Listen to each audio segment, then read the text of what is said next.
Welcome to the YIVO Institute for Jewish Research virtually. My name is Alex Weiser. I'm the Director of Public Programs of YIVO, and we're so pleased to have you all here with us today for the latest installment of our Yiddish Civilization Lecture Series with Professor Rebekka Voß.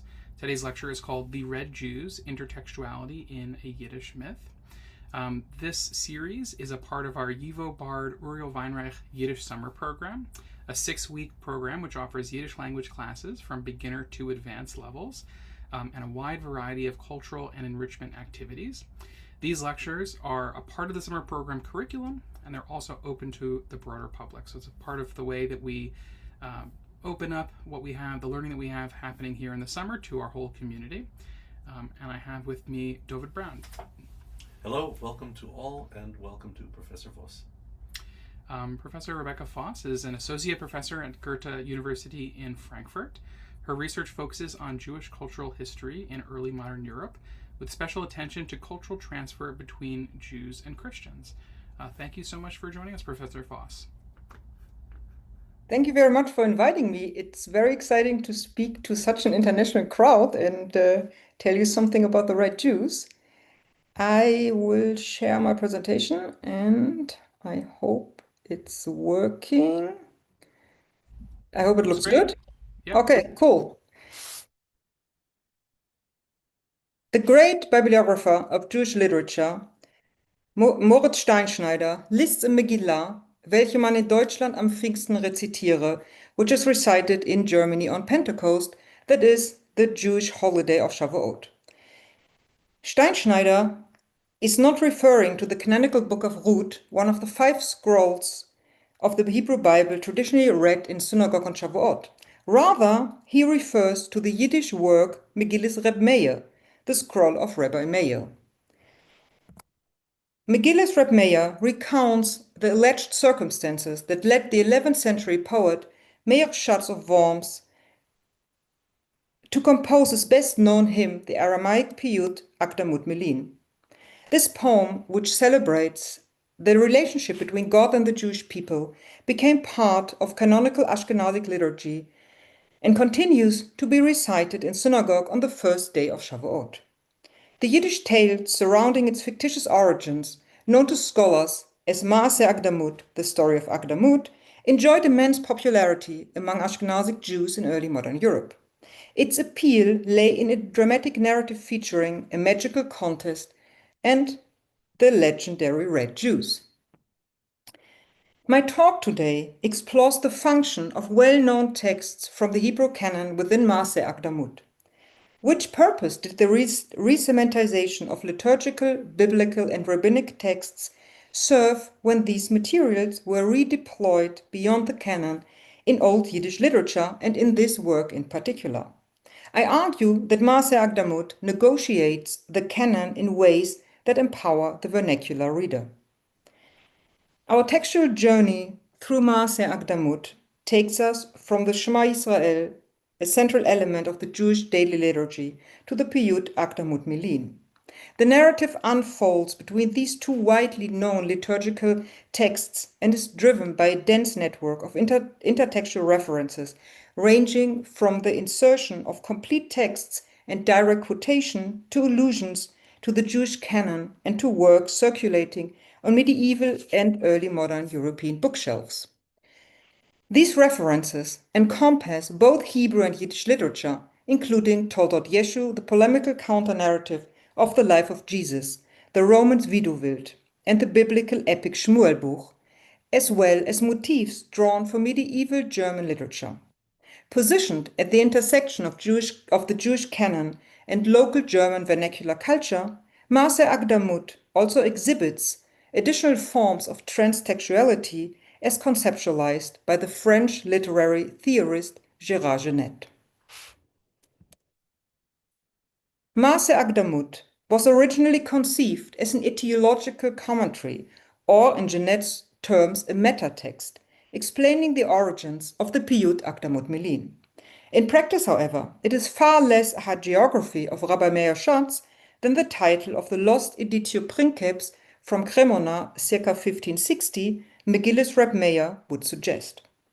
Instead, the narrative ultimately celebrates its true heroes, the Red Jews. This shift in focus from Rabbi Meir to the Red Jews reflects a broader movement from liturgy to legend. The change is mirrored in the titles of later editions printed throughout the 18th century.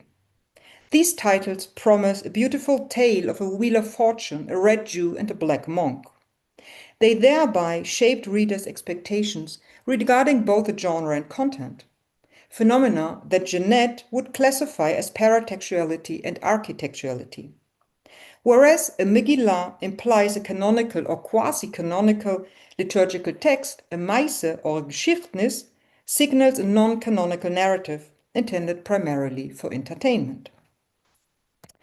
Who then are the heroes of our Yiddish tale? The Red Jews, rote Juden, are legendary people identified with the 10 lost tribes of Israel.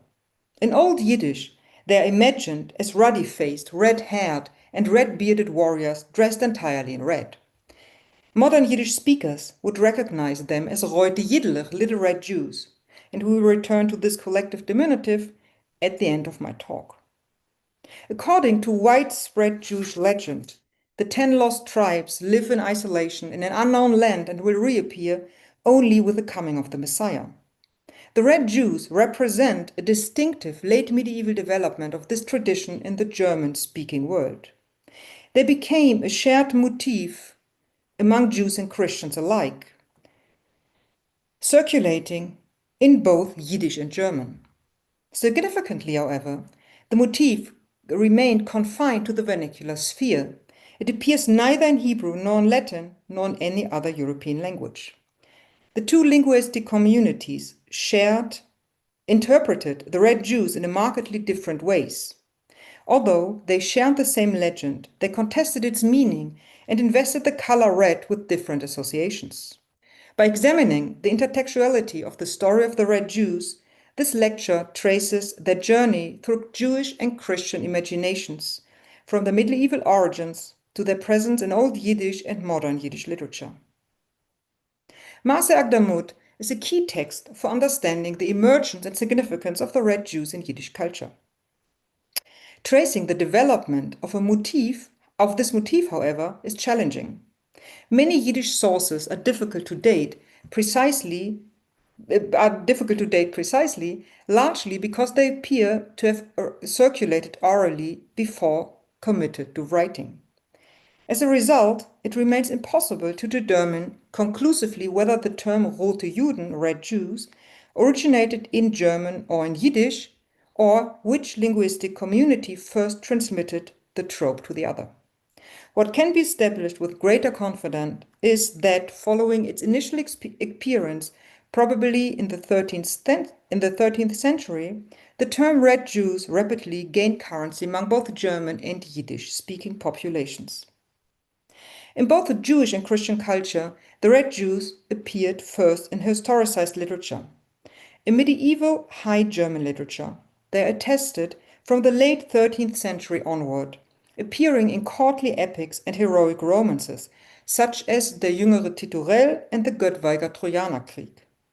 Over time, the figure of the Red Jews spread across a wide range of German genres, including chronicles, exegetical and theological works, and travel narratives, broadsides, ethnographic writings, polemical texts, and Mappe Mundi.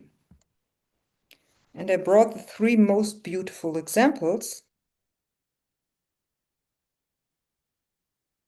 They also featured prominently in visual culture, appearing in illuminated manuscripts, early printed block books, and monumental religious art. Like the 10 lost tribes in Jewish tradition, the Red Jews were imagined in German culture as a nation of great warriors. Yet they acquired a distinctly apocalyptic significance.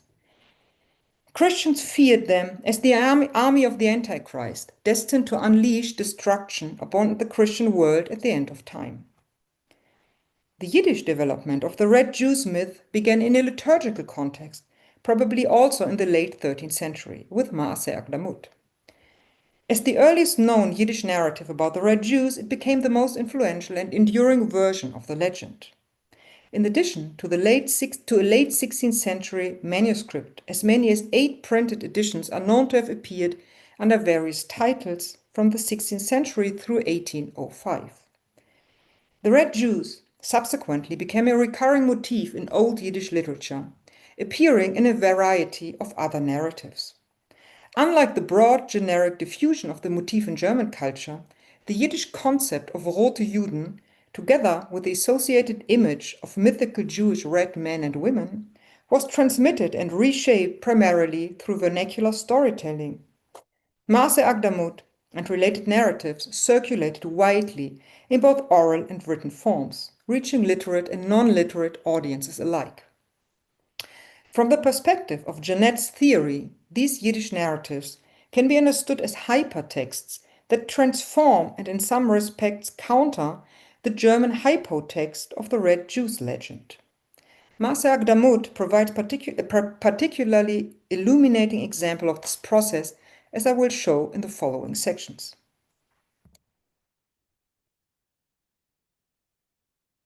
Let us now turn to the plot of Maase Agdamut and examine how the narrative appropriates and reinterprets canonical texts. Maase Agdamut begins by describing how the devil and his demons brought destructive magic to the world. A wheel of fortune was created with seats for 10 persons who sought to become disciples of the sorcery. The devil would select one of them to do with him as he pleased, while he would tutor the remaining 9 in the dark arts, enabling them to accomplish whatever they desired through the help of demons. The legend recounts a Jew who once wished to learn magic, so he took a seat on the wheel. When the devil was about to choose his next servant, the Jew panicked and began to recite the Shema Israel, the Hear Israel. The devil could not tolerate the sound of this prayer and in his fury smashed the wheel of fortune and inadvertently slayed the 9 non-Jews seated there. The elect sorcerers, who had been schooled on the Wheel of Fortune in the past, the reader is informed, were covertly ruling the world from their castles and monasteries, with the most sinister in their ranks camouflaged as monks. One of them, a black monk, was a notorious hater of Jews, since one of them had become the inadvertent catalyst for the destruction of the Wheel of Fortune. This vicious Christian sorcerer sought to take revenge and exercises his powers to murder his declared enemies by the thousands. When the Jews appeal to the authorities for protection, the monk proposes a deal. He will never harm a Jew again if, within 1 year, the Jews bring a representative whose skills can best his in a magical contest. Should the Jews fail, the sorcerer will destroy them all. The imperiled Jews' desperate search for a miracle worker who might compete with the dreaded magician extends far and wide, but is unsuccessful at first. Eventually, Rabbi Meir of Worms is chosen as an envoy to the Red Jews beyond the Sambation River, who are famed as Baalei Shemot, masters of the divine names, wonder workers who could access the hidden powers of God. Rabbi Meir departs from his home in the Rhineland to enlist aid from the Red Jews, who, of course, agreed to dispatch one from their ranks to compete in the magical contest. Contrary to everyone's expectations, protagonists and readers alike, the Red Jew in Maase Agdamut is described as an outwardly weak character from the first mention. This rote Judlein, little red Jew, who, as he is called in the story, is old and lame. He's presented as a frail figure, ostensibly impeded by old age and physical disability. At the climax of the story, this red Jew duels with a Christian sorcerer in a magical contest.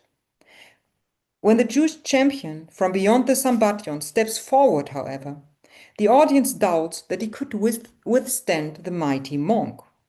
The Christian magician, too, skeptically asks if the Jews are mocking him by presenting him this contender. Quote, "Look how the Jews are making mockery of me. With what have they presented me? A small shaking little man with whom to do magic?" At first, the odds look indeed promising for the self-assured favorite. But over the course of the magical contest, which accounts for 1/3 of the story, the little red Jew emerges victorious. In the end, he kills the monk, delivering the Jews in the diaspora of this existential threat. To commemorate this remarkable deliverance, Meir Schatz composes Akdamut Melin, that concludes by depicting the splendor of Israel's salvation in Messianic times. He requests that his Rhenish congregation back in Germany recite this auspicious poem in the synagogue on the first day of Shavuot as an annual celebration of the victory over their nefarious adversary, which is said to have taken place on the eve of that festival. In some printed editions of Maaseh Akdamut, the piyut is inserted at the end of the booklet in Yiddish translation. The extraordinary popularity of Maaseh Akdamut may be attributed, at least in part, to its connection with the piyut Akdamut and its famous composer. The canonical poem provided a liturgical context that prevented this narrative from slipping into oblivion, because its annual recitation became an occasion for recounting its etiological story. In addition to the placement of Akdamut Melin in the Ashkenazic liturgy, the non-canonical story of the Red Jews itself became anchored in annual ritual. Around the 16th century, some Ashkenazic communities began to read the story of Meir Schatz and the Red Jews from a special scroll on Shavuot, entitled Megillas Reb Meir, presumably in a domestic setting. Many communities incorporated a second Purim into the festival cycle to commemorate their own deliverance from persecution, modeled after the Purim festival, which celebrates Queen Esther having saved the Jews of ancient Persia from the notorious Haman. A special Megillah was normally composed for this local or regional holiday, which recounted those events in the style of the biblical scroll of Esther. For example, in Megillat Vinz, the Jews of Frankfurt commemorated their return to the city after a temporary expulsion during the so-called Fettmilch uprising of 1614 to 1616. The Yiddish version of the scroll was read at home, whereas the Hebrew was recited in synagogue, much like Megillat Esther on Purim and Megillas Reb Meir on Shavuot. Besides its liturgical framing, Maaseh Akdamut is interspersed with references to biblical and rabbinical law. First of all, the Yiddish legend compellingly illustrates the theme of the weak conquering the mighty that is common in international folklore. In Jewish lore, this asymmetrical balance of power is epitomized by the famous biblical encounter between the young King David and the Philistine Goliath. The Yiddish tale of the Red Jews utilizes the structure of David versus the giant Goliath. The imposing Christian monk is cast in the role of Goliath, who challenged the Israelites to send one of their fighters to battle with him. The little red Jew, of course, then mirrors David, the shepherd boy who appears inferior to his enemy in every respect, setting the stage for a seemingly lopsided competition. The popular Yiddish Shmuel, the late 15th century biblical epic based on the book of Samuel, first printed in 1544, emphasizes David's petite physique, especially in his comparison to Goliath, by calling him the little one. In striking parallel, David in the Shmuel and the little red Jew in Maaseh Akdamut are referred to as small little dwarf, kleins Wichtlein, and a small little man, klein Mäntlein or klein Männchen, respectively, epithets that do not occur in the biblical text. Despite the little red Jew's physical disadvantages, Davidic lineage assures his victory in this struggle with an enemy who symbolizes the oppressive Christian majority. The little red Jew achieves the putatively impossible task of overpowering a magician in his own discipline, echoing David, who defeated the heavily armed Goliath with a stone and a slingshot. Moreover, the biblical source associates David with the color red. It is his ruddy complexion that signals his purported weakness. When the young David was initially brought before Samuel, it is written he was ruddy-cheeked, and his ruddiness is again noted when he approaches Goliath. When David confronts Goliath, the Philistine can hardly believe his eyes upon seeing whom King Saul has sent into battle. He shows disdain towards his combatant, quote, "For he was but a boy, ruddy and handsome," end quote. By assuming that this handsome youngster with a rosy face was necessarily inexperienced, the Philistine felt assured of an easy victory when David approached. The biblical story of David and Goliath thus imbued the Yiddish term red Jews as such with meaning. The Bible, in fact, attributes redness to only two protagonists, David and Esau, who are each described as admoni, red. In the Yiddish myth, the redness of the red Jews acquires new vitality, for this trait is derived from the valiant David, not from Edom, as in the Christian identification of the red Jews. The sources suggest that in German the expression red Jews was read in accordance with the traditional Christian identification of Jews with Edom, whose name has the same triliteral root as red in Hebrew, which means an Adom in Hebrew. This personage is introduced in Genesis 24:23. Quote, "Two nations are in your womb, two separate peoples shall issue from your body. One people shall be mightier than the other, and the elder shall serve the younger." The older son is Esau, or Edom, who is described as ruddy, admoni, at birth. The younger son in the Genesis narrative is Jacob, or Israel, who takes possession of his brother's birthright as the firstborn. Christian typological exegesis of the competition between Esau Edom and his twin Jacob Israel inverts the Jewish self-understanding by equating Israel with the younger religion, Christianity, and thereby relegating Judaism to the position of the elder brother and thus the servant Esau. This verse served as a scriptural reference for the Christian claim that the church had superseded the people of Israel, the latter having been rejected as God's chosen one, thus becoming the true Israel, Verus Israel.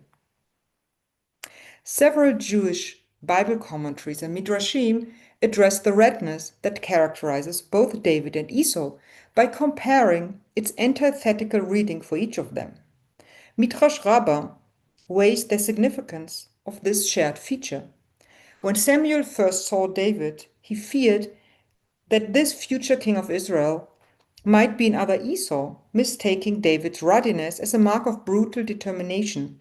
However, God assured Samuel that David would reserve punishment for convicted transgressors. The medieval Bible commentator Rashi also contrasts Esau's redness, which is taken as a sign that he will spill blood, to the ruddy good looks of David. David Kimchi, another commentator of the Bible, similarly interprets David's ruddy appearance to indicate that the handsome, not yet weathered face of a youth, in contrast to a warrior whose skin bears battle scars and signs of exposure to the elements year after year. Youthful beauty and a delicate physical stature are qualities that stand in stark contrast to the gigantic and grotesque portrait of the red Jews conjured in the Christian imagination. Steeped in biblical color symbolism, Old Yiddish literature enlisted the contrasting interpretations of the redness that were interculturally ascribed to the red Jews. The Yiddish counterstory restores its protagonists' standing as heroes by recasting the myth of the red Jews according to the David versus Goliath trope. This reframing substitutes the Christian notion of the red Jews as a force that would perish with the Antichrist at the time of Jesus' second coming, with an emphasis on the Davidic lineage, thus repositioning the red Jews as messianic victors. The Yiddish tale of the red Jews thus transformed the Christian nightmare into a Jewish salvation myth, reaffirming the traditional role of the 10 tribes who would return together with the Messiah, which the Christian depiction of the red Jews had distorted. The two groups observed the same legendary tribe with red featured, but they interpreted its coloring differently. Maaseh Agdamut reminded the Jews of Ashkenaz of their promised future when the oppressed would triumph over the persecutors.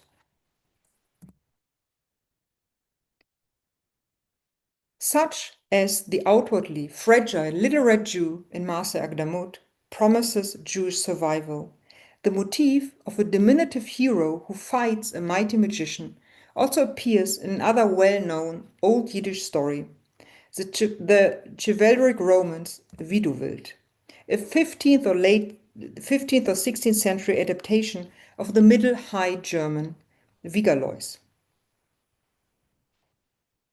In Viduvilt, a lady from a distant land arrives at King Arthur's court to plead for help, to liberate her country from the giant that has overthrown its leadership, armed with sorcery. The unmistakable parallels to the biblical legend of Goliath distinguish the Yiddish version from its German model. Whereas in the German version, Vigalois is the first to volunteer for this mission, Viduvilt only commits himself to this long and precarious journey after the Arthurian knights all react with fear. As the youngest knight, Viduvilt is affronted by his elder's cowardice and feels obliged to uphold the king's honor, much like David, who steps forward after hearing Goliath taunt the armies of the God of Israel and witnessing Saul's warriors quake with fear before the giant Philistine. Viduvilt's preparation for battle also nods to biblical law. When the German tale elaborates on how Vigalois dons his knightly armor, the Yiddish narrative focuses on the young knight's request for a helmet that is small enough to fit him. This is reminiscent of David's inability to move in battle garb that was made for an adult rather than his teenage stature. The Yiddish romance unfolds with an unsurprising plot. As in the German version, King Arthur and his female envoy initially doubt the abilities of this 16-year-old lad due to his lack of inexperience and his youth. This sentiment is dramatically amplified in the Yiddish version, replete with a scene where the youth's father offers to accompany his son for protection, which the future hero declines. The German romance does not include any such scenario. Friends and enemies alike repeatedly attempt to dissuade Viduvilt from this quest. They advise him to return home throughout his journey, even just before he confronts his final opponent. Time and again, following the logic of the biblical account and with greater emphasis than the German version, his youth is the locus of criticism. First, the ambassador compares Viduvilt to a babbler, a child, and later one of his gallant opponents initially considers it improper to fight a youngster, but he would rather give him, quote, a whipping on his behind. Similarly, throughout the Yiddish rendering of the Book of Samuel, David is consistently referred to as a boy. When Goliath mocks David, he even calls him an unweaned child. Nevertheless, the reader follows Viduvilt on the road and witnesses his successes against knights, giants, and their infuriated mothers, as well as dragons and other malicious creatures, until his courageous victory against the usurper. It becomes evident that all have underestimated this unexpected hero. In the outset of his adventures, he told the female emissary who dismissed his offer to rescue her land, quote, "Who knows how weak I am?" As the story unfolds, the lord of a castle remarks, quote, "I considered you a child, I may well have been blind." That insight encapsulates the message of this tale mediated through canonical intertextuality. It was not Viduvilt who misjudged his abilities, but everyone else who underestimated him, just like the unlikely little hero in Maaseh Agdamut. The characteristic dual orientation of early modern Yiddish literature towards both the Jewish canon and German, or more broadly European, literary culture is already evident at the opening of Maaseh Akdamut through its invocation of the Wheel of Fortune. The rote Fortune, Glücksrad in German or Glückrad in Yiddish, was a pervasive motif in medieval German literature, symbolizing the instability of worldly success and the transitions of wealth, power, and human achievement. Maaseh Akdamut appropriates this didactic motif and redirects it toward a specifically Jewish narrative of redemption. Here the wheel signifies not the unpredictability of individual fate, but the downfall of Christian power, culminating in the Jewish victory over the evil monk. At the same time, the story draws on the conventional moral lesson associated with the motif. Only virtue and piety can withstand the vicissitudes of fortune. 16th century illustrations underscore this interpretation by depicting the wheel as broken, visually affirming the triumph of virtue over fortune. In a striking parallel, the Jew in Maaseh Akdamut, who inadvertently destroys the wheel by reciting the Shema, embodies precisely the virtues of piety and righteousness. The Christian motif of the rote Fortune had already entered Jewish literary culture by the late 14th or early 15th century, as evidenced by a Hebrew translation of Boethius's De Consolatione Philosophiae, the Consolation of Philosophy. At the same time, the underlying idea that worldly fortunes are governed by divine providence rather than blind chance is, of course, deeply rooted in Jewish tradition. Shmot Rabbah, for example, speaks of a rotating wheel, Galgal, in the world to illustrate how God reverses human fortunes. The rich may become poor and the poor wealthy. Even more relevant to Maaseh Akdamut is Esther Rabbah, which extends this principle from individuals to entire nations and empires. Commenting on the reign of Ahasuerus, the Midrash observes that, quote, the nations of the world do not sit securely. Maaseh Akdamut literalizes this notion. The Wheel of Fortune becomes a mechanism of divine justice through which God ultimately casts the Jews' oppressors from power and elevates the downtrodden in their place.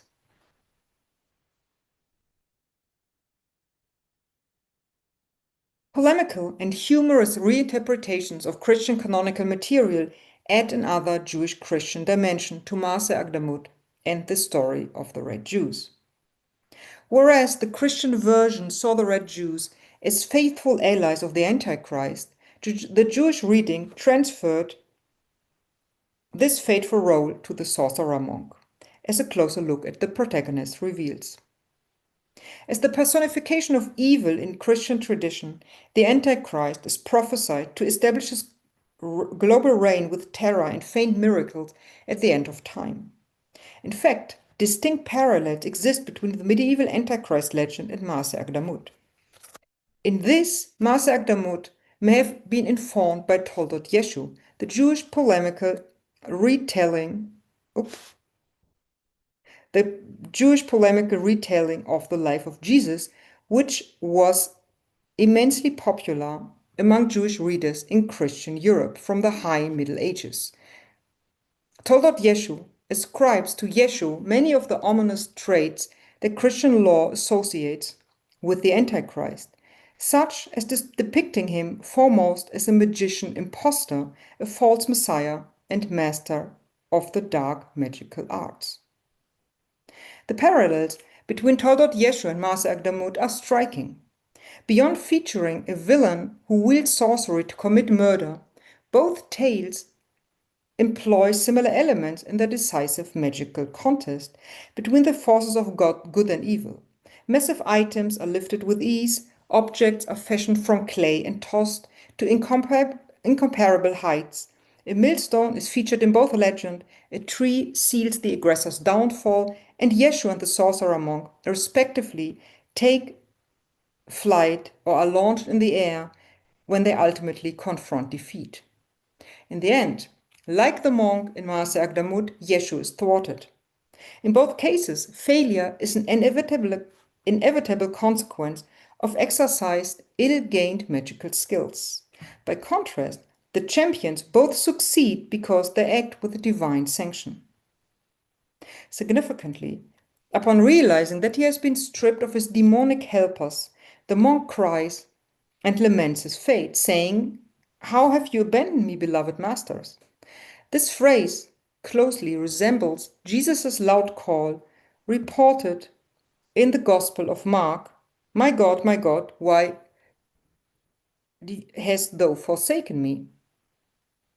Further playing on the Christian doctrine of Jesus as God's Son, the little red Jew responds to the monk's distress by inquiring whether his laments were prompted by death, perhaps his father or his mother. The conclusion of Maase Agdamut, when the monk is catapulted into the sky, caught between two millstones, and cast toward the desert, enacts another verse from this gospel. "And whosoever shall offend one of these little ones that believe in me, it is better for him that a millstone were hanged about his neck and he were cast into the sea." Jewish coding thus subtly equates the vicious monk in Maase Agdamut with none other than a mocking portrait of Jesus as the Antichrist.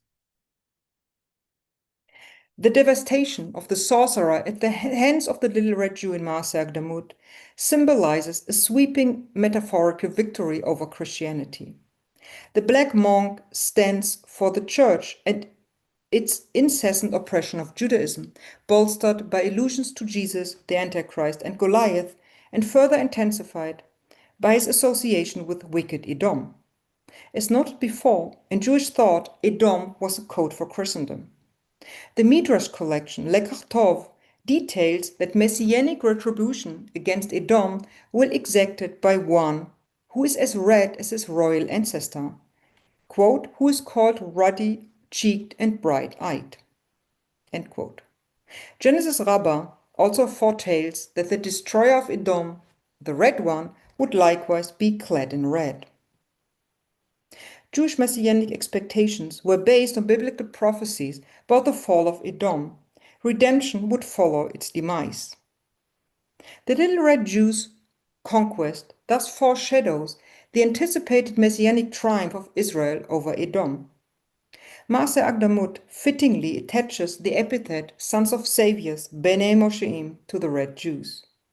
As recited in Jewish daily morning prayers, these liberators shall march up on Mount Zion to wreak judgment on Mount Esau, and dominion shall be the Lord's, quoting Obadiah 1, verse 21. So the red Jews become part of the ancient quarrel between Jews and Christians over the identity of the vanquished Edom. In the Yiddish story, the desired self-identification as his righteous brother Israel is conversely embodied in the little red Jew's physical disadvantages. In fact, his asymmetrical gait connects him to Israel. In the biblical narrative, Jacob was named Israel after he prevailed in wrestling with God and man.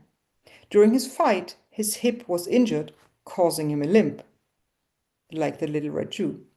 His impairment was therefore a sign not of weakness, but of courage. Maase Agdamut thus not only undermines the Christian apocalyptic construct of the red Jews, but it also overturns the Christian claim that the church is the true Israel. It becomes evident that just as the sorcerer monk in Maase Agdamut fails, so too the church never superseded the Jews as God's chosen people. The authentic Old Israel remains personified by the elderly red Jew. The result is a polemic deconstruction of the Christian narrative of the other's identity and an affirmation of Jewish self-understanding as a partner in an enduring covenant. With its plea against passively awaiting future divine deliverance, the story of the Red Jews challenges perceptions of Jews as weak and powerless. Instead, Marcia Akdamut presents an alternative vision in which diasporic Jews take the initiative when threatened and defend themselves. Whether this message of Jewish power is understood as a call to action or as a literary expression of anti-Christian polemic and fantasies of violence, a cathartic outlet for the resentment of the marginalized against the powerful, the story foregrounds autonomous human agency in the face of oppression. This message is reinforced through canonical intertextuality. By weaving together biblical, rabbinic, and liturgical traditions, Marcia Akdamut reinterprets conventional notions of appropriate Jewish behavior under duress for readers who lacked the training to engage fully with scripture in its original Hebrew. In doing so, it emphasizes action rather than passivity, urging readers to rise up rather than simply await the Messiah. Through the Red Jews' bold reimagining of Jewish life in exile and their resistance to its conditions, Marcia Akdamut ultimately celebrates Jewish agency more than divine providence.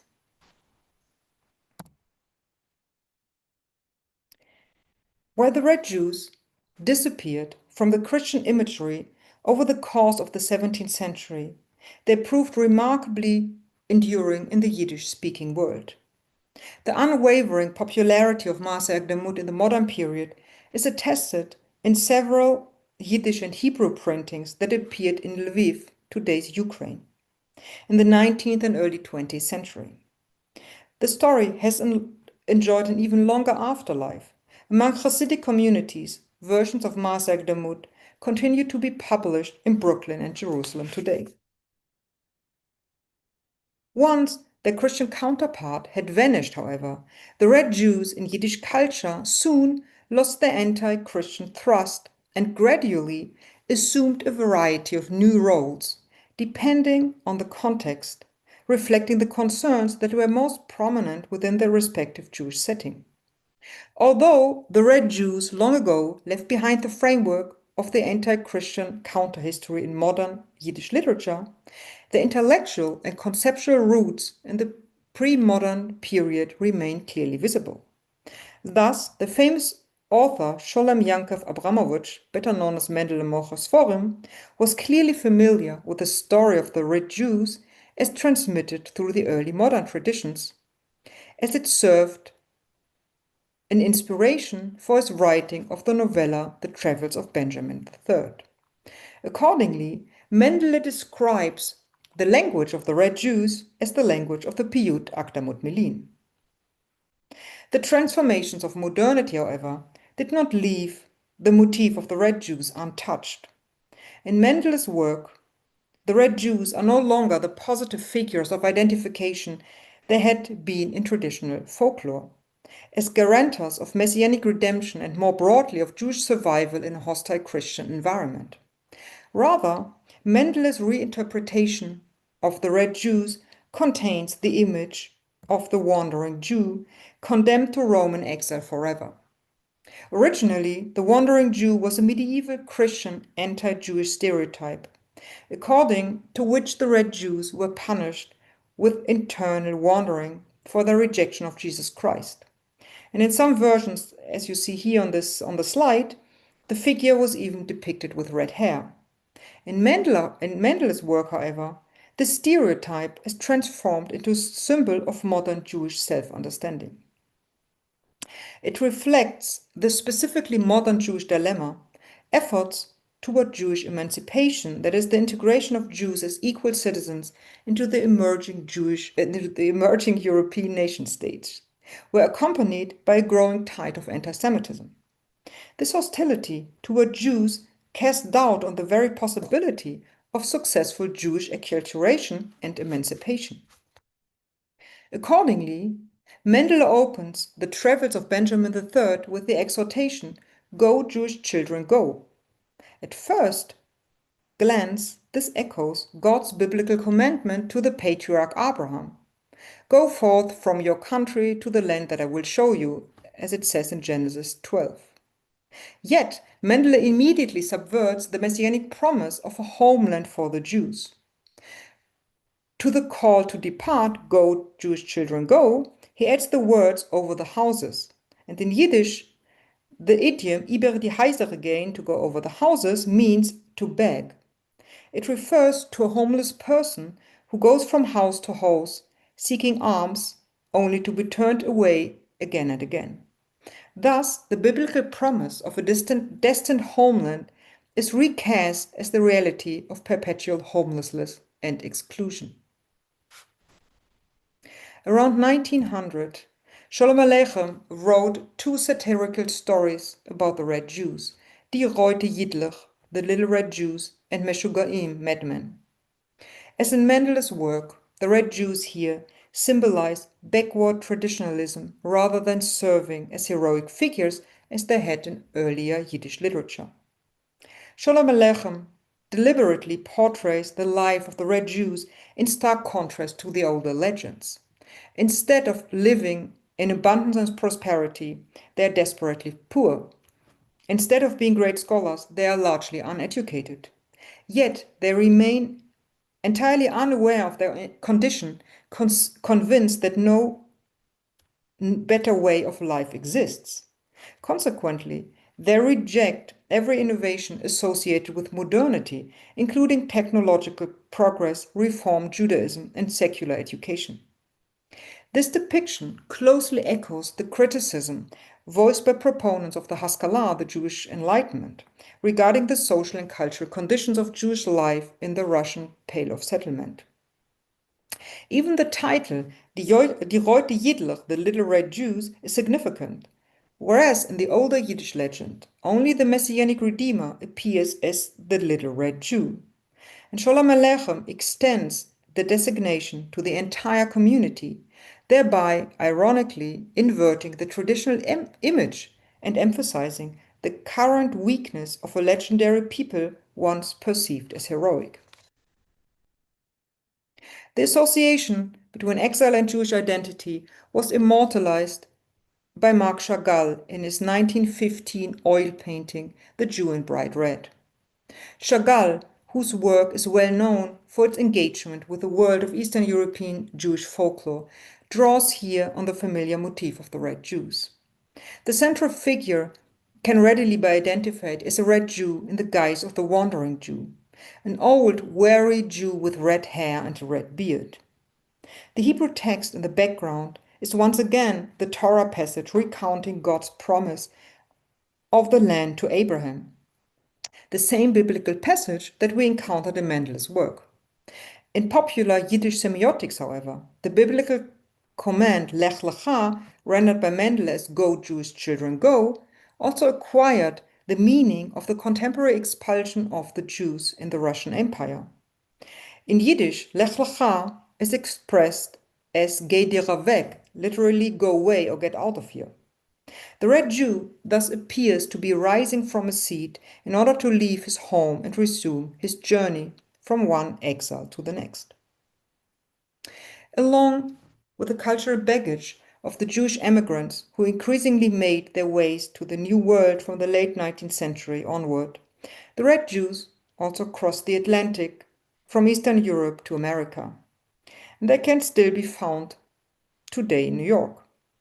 A striking example is the Shrine to the Red Jews, an installation by the Jewish artist Michael Levine, created in 2012 for an exhibition in Brooklyn and housed inside a refrigerator. Just as a refrigerator preserves food, Levine intended his work to preserve the memory of the legend of the Red Jews. Unlike the traditional bearers of this cultural memory, however, Levine did not grow up in an Orthodox Yiddish-speaking family where the expression royte yidlekh still survives in everyday speech. Significantly, he first encountered the legend not through oral tradition, but through academic scholarship. His point of reference was the research on the German version of the legend. He was not familiar with its Yiddish tradition. Thank you very much for your attention. And I hope you are now curious to learn more about the red Jews. And yeah, I'm looking forward to your comments and to your questions. And if there's anything you would like to look up again and see more pictures of the red Jews, then most of it you can find in my book, Sons of Saviors, the red Jews in Yiddish culture. And thanks again for your attention. Thank you so much for this wonderful lecture. So your book, once again, and we'll put the link in the chat to the book, is Sons of Saviors, the Red Jews in Yiddish Culture. Can you just tell us a little bit more about the book, the scope that it covers, when it came out? Yes, thank you. The book basically goes from the German legend in the Middle Ages through the Yiddish reworkings in the early modern period. And I also discuss the unsuccessful moves or translations from Yiddish into Hebrew in the early modern period. And then I go into into the modern period where I discuss the classic Jewish writers, Mendel, Sholem Aleichem, and also Chagall. But I also look at the Red Jews motif, how it was discussed by Zionists, and so yeah, it's very interesting that the motif, and I take it to modernity, as I showed in the nice exhibition in the refrigerator. And after I completed the book, I even found more modern or contemporary reference to the Red Jew, like trading cards. And somebody made trading cards, and one motif is are the Red Jews. So I keep finding them here and there. So you'll need to create a sequel at some point. Maybe. I'm feeling like we at YIVO have to create a special archival box called the refrigerator, the Eiskasten, or something like that, so we can keep an item like that here in the YIVO archive, you know? That's a good idea. Unfortunately, I've only seen pictures of this refrigerator. I've never seen the exhibition because it was only shown in a gallery for a short time. I can't imagine that milk from 2012 is still good. There's only I so think much that a refrigerator can do. I think it was milk from the late 13th century. Well, I mean, perhaps it came from biblical times if we're going to go back. Maybe from the 10 lost From the tribes. land of milk and honey. Right. For all of our students among us and for those in the audience that are curious to explore more, can you just tell us what are the sources that are accessible to modern readers for for this repertoire of our early Yiddish texts? Either reading it in Yiddish or in translation. Okay. In my book, in the appendix, one of the versions of the early modern versions of the Maaseh Akdamut is translated into English, and there's a website called the Open Siddur. You can maybe add the link into the chat, or it's called the Open Siddur, and they just added a English translation of another version of the Red Jews myth, a printing of Maaseh Akdamut, which I also showed from Fürth, late 17th century.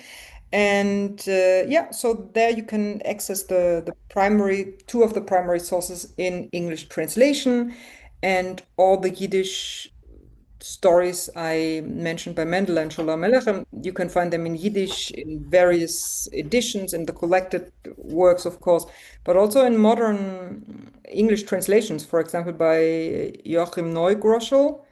So they are accessible. And the other early Yiddish texts that you mentioned, like Shmuelbuch and Viduvilt, where do you recommend students find these texts? If there's a great anthology of Yiddish texts in Yiddish by Gerald Frakes, and he also has an English edition of Jewish epics, I think it's called. Yes. There you find at least large parts of Viduvilt and Shmuelbuch translated into English. Fantastic. You showed some imagery from churches picturing Jews. There's a question about statues colored in red. I don't know if there's anything else about the depiction of the red Jew in churches that you want to elaborate on. In churches, this is a great example. It's in Frankfurt Oder, in very east of Germany, close to the Polish border. So whoever travels to this area, it's worth a visit, because these church windows are gigantic. They're 12 meters high, three of them. One depicts the story of Jesus, the other the story of the Antichrist, which is rare, and the other the story of the creation of the world. And in the Antichrist window, you have the red Jews are depicted a few times, I think in five panels. So this is very interesting. But other than that, there are no other church windows or church art where the red Jews are depicted. You find them on broadsides or in illuminated German manuscripts. I only showed a few of them. It's I don't have any early modern Yiddish depictions. The Jewish depictions I only have from the modern period, as I showed from Chagall, and yeah, mostly that. And but we can see from the Yiddish sources, the written sources, that the red Jews were also imagined having red hair, red beards, and red complexion, also red garments. But yeah, this church window is amazing, and it depends how the light falls. Then the red Jews' faces are illuminated in bright red, and you can see it from the back of the church also. So you mentioned that your book touches on the fact that these stories did not go into Hebrew. We're talking about modern Hebrew, or rabbinic Hebrew of the time, or both. And because you mentioned how it was really a vernacular tradition, could you just elaborate on that a little bit? Yeah, thank you. That's a great question. Um, I have a few early, let's say, attempts of translations of Marse Agdamut or other stories of the Red Jews, mainly Marse Agdamut, into Hebrew, late 17th, early 18th century, from northern Italy, and some in a Sephardic manuscript. I don't know where it comes from. And there, the expression red Jews is omitted. So we don't have anything like Yehudim, Admonim, or Adumim. We just, there, it goes back to Aseret HaShvatim, the 10 tribes. And I argue in my book that, first of all, it seems like this Yiddish story did not work outside the German-speaking realm. And without the color, this legend loses interest. And also this, what I called exegesis in color, this polemic between how how you understand the red Jew's redness, worked only in a German-speaking environment, where in German, for example, in medieval High German, red had a pejorative meaning. And red became a signifier of a very strong negation. For example, yeah, the red Jews was one example, as I also show in my book, that the Jews were perceived as enemies of Christians, of Christ, and coloring them in red made them even more dangerous. So I show that in Hebrew it simply didn't work, because for Sephardic Jews, or Jews living outside the German-speaking environment, there was no context of this color symbolism in Christian society. So they were less popular. Sorry, the It's Hebrew really stories. really interesting because on the one hand, the symbolism in German is part of the story, but on the other hand, the kind of biblical symbolism of red becomes a part of the mix. Do you think that this implies that the image came originally from Germany? You said that we can't really know because these were oral traditions before they were textual traditions. But does this imply to you that it perhaps came from the German side and then was reappropriated on the Jewish side, rather than being totally parallel traditions? I can't say for sure. It could be that it was reappropriated, but I really can't say. So it could be also that there was that for some reason Jews in Germany called the 10 tribes red Jews, and then Christians picked up on it. So I really can't tell. But what I can be pretty sure of is that this legend and the trope and the expression rote Juden in Yiddish and in German became popular in the late 13th century among both Jews and Christians. But yeah, I cannot say 100% who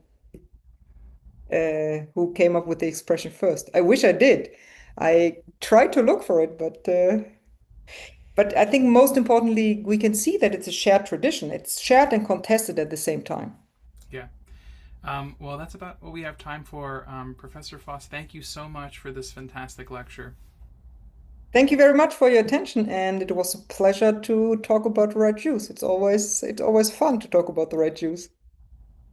Thank you very much.